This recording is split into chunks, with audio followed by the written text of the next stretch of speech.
المرقسية الإسقفية بالمنشية بنلتقي بسيادة العميد ديفيد. أهلا وسهلا بك. أهلا بحضرتك. النهاردة وإحنا على أرض الكاتدرائية بنرى مشهد أنا برى إنه أو أرى إنه إحنا نصدره للعالم كله، ألا وهو رسالة قوية، لأن شعب مصر شعب واحد. صحيح. نسيج واحد طول عمره، مش من النهارده. صحيح. طول عمرنا منذ الصغر واحنا في العماره كلها مسلمين ومسيحيين، كلنا بنعيش اسره واحده. صحيح. الام المصريه سايبه اولادها عند ام ايمن، ام ايمن سايبه اولادها عند ام محمد. فهذا هو الشعب المصري بنسيجه، ايد واحده وقوه واحده. والنهارده في هذه الاحتفاليه بندلل انه من على ارض الكاتدرائيه يتدرب فيها المسلم والمسيحي جنبا الى جنب. كيف ترى هذا المشهد اليوم؟ الحقيقه هو اظهار لقيمه مجتمعيه حقيقيه موجوده في شعبنا المصري. يعني اللي احنا بنعمله هو مش امر جديد او مش حاجه ما كانتش موجوده فعلا، لكن اللي احنا بنعمله ان احنا بنظهر هذه القيمه اللي موجوده. ولكن خلينا نقول يعني زي جوهره وجاء عليها بعض التراب وكانت مختبئه، فاحنا بنحاول نلمعها عشان نظهر هذا الامر. الامر الثاني انه ولادنا وبناتنا اللي موجودين لا فرق ما بين مسلم ومسيحي.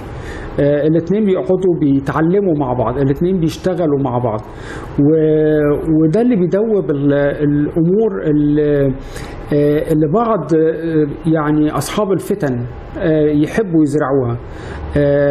اللي كان بيخلينا من زمان جدا ايد واحده زي ما حضرتك ذكرت كده، ان احنا طالعين في تربيه مشتركه، طالعين في بيئه مشتركه. فلما حد يجي يكلمني على اخويا المسلم يقول اصله المسلم كذا وكذا، اقول له لا انت كذاب، لان انا عارفه، لان احنا اتربينا مع بعض.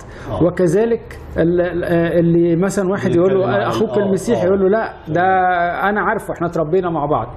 فالاندماج والعمل معا في بيئه مشتركه امنه هو ده اللي بيعيد بناء الشخصيه المصريه الحقيقه، وبيديها الثقه من اول وجديد. ويمكن ان نضيف او نسمن على كلام حضرتك انه منذ الثورات اللي مرت في مصر الهلال مع الصليب دايما. صحيح. القس مع الشيخ رافعين ايدهم. صحيح. في ايد العدو، واقفين يكافحوا ويدافعوا عن بلدهم. صحيح. ضد اي عدو موجود. النهارده احنا في هذه الاحتفاليه بنحب نوجه للشباب، والرساله اللي سياده العميد يحب يوجهها للشباب يقول لهم ايه؟ احب اقول لهم انه انتوا امل مصر، انتوا اللي هتشيلوا اسم مصر وترفعوه وتكونوا انتوا البناء الحقيقي لأرض مصر. كل الناس بتحاول ان هي تبني الشاب والشابة المصرية.